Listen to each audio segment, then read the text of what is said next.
भाई भले ही आप मेरे ऊपर फरमान जारी कर दीजिए, ये आपके हाथ में है, लेकिन देखने वाला ऊपर विधाता भी है, उससे तो कम से कम डरिए। इस संसार में सर्वे सर्वा ना आप है ना हम है, हर किसी को एक दिन जाना है। मैंने एक दिन प्रेस कॉन्फ्रेंस किया था शमशान घाट से, क्योंकि वो अंतिम सत्य है, लोग वहीं पर पहुंचते हैं अंतिम में। तो किसी को यह गुमान न रहे, चाहे वो मुखिया हो, विधायक हो, मंत्री हो, संतरी हो, अरे मिलना तो उसी मिट्टी में सबको है। राजा हो या रंग, सभी का अंत एक सा हो, एक संस्कार में भी बनता है। तो उन्होंने कुछ बोला नहीं। हाँ कौन हो तुम, उनका शब्द पहला निकलता है, कौन हो तुम?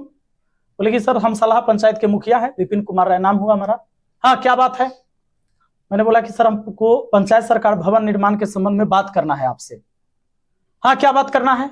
अरे तुम कैसा आदमी हो, ऐसा जमीन बताते हो जिसमें लोग विरोध कर देते हैं, वीडियो वायरल हो जाता है। हम कि सर सरकारी जमीन बताया जाएगा ना आपको, सरकारी जमीन में ही पंचायत सरकार भवन बनेगा, और जो एनओसी दिया गया सीओ के द्वारा, उसके बाद ही तो वर्क ऑर्डर पास हुआ। तुरंत वो कहते हैं इसको बाहर निकालो। ये बात बुरा लगा, क्योंकि एक जनप्रतिनिधि हूं मैं, जनता का आवाज हूं। अगर जनता ने मुझे वोट देकर चुना है, इसका मतलब वो अपनी आवाज बनाया है मुझे।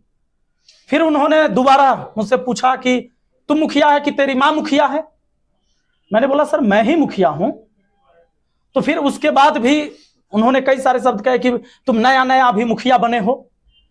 उन्होंने पूरे बात करते टाइम में 3 बार बोला कि अरे इसको बाहर निकालो। लेकिन मैं सैल्यूट करता हूं उन जवानों को जिन्होंने मुझे, किसी ने जबरदस्ती बाहर नहीं निकाला। और उसके बाद हम उनको बोले कि कम से कम मेरा आवेदन तो ले लीजिए सर, हम लिख के लाए हैं, पढ़ लीजिएगा। कहे कि नहीं लेंगे। उनकी काहे नहीं लीजिएगा? तो नहीं लेंगे।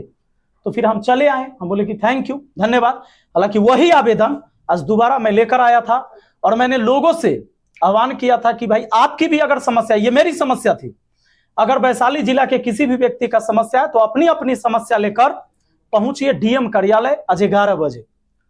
हजारों लोग आए यहां पर। जब हजारों लोग आए, बहुत सारे पुलिस प्रशासन की व्यवस्था भी थी, अच्छी बात है। मैं भी चाहता था कि कानून की धज्जियां न उड़े, जो सारी चीजें हो वो संवैधानिक तरीके से हो, और व्यवस्थाएं पूरा दुरुस्त था प्रशासन की। वहां पर बहुत सारे लोग पहुंचे, सब अपना अपना आवेदन लेके। हालांकि डीएम साहब गायब हो गए। अब पता ना काहे गायब हो गए, अब तो वही जानेंगे, आप लोग जाके पूछिएगा। क्योंकि इससे पहले मुझे पता चला था, कुछ लोगों ने बताया कि वीसी हो रहा था, और कहा गया कि 1:30 बजे से मिलेंगे लोगों से। बहुत सारे लोग आवेदन लेके जब गए थे तो कहे कि 1:30 बजे से मिलेंगे, तो हम भी तैयारे थे। 11 बजे न गए, हम सोचे अब 1:30 बजे जाएंगे कि डीएम साहब मिले, लेकिन डीएम साहब हो गए गायब। तो अब मिले एसडीएम साहब। उन्होंने कहा कि सर आप अपनी समस्या मुझे बताइए, और आपकी समस्या का समाधान हम करेंगे, इसकी जांच होगी, कार्रवाई होगी। तो मैंने उनको अपना समस्या बताया, अपना आवेदन दिया, उन्होंने आवेदन स्वीकार किया। और जितने भी लोग आए थे, मैंने अपील भी किया कि भाई आप आवेदन दीजिए, चूंकि अब डीएम साहब तो गायब हैं, डीएम साहब है नहीं, तो आप उनको आवेदन दे सकते हैं।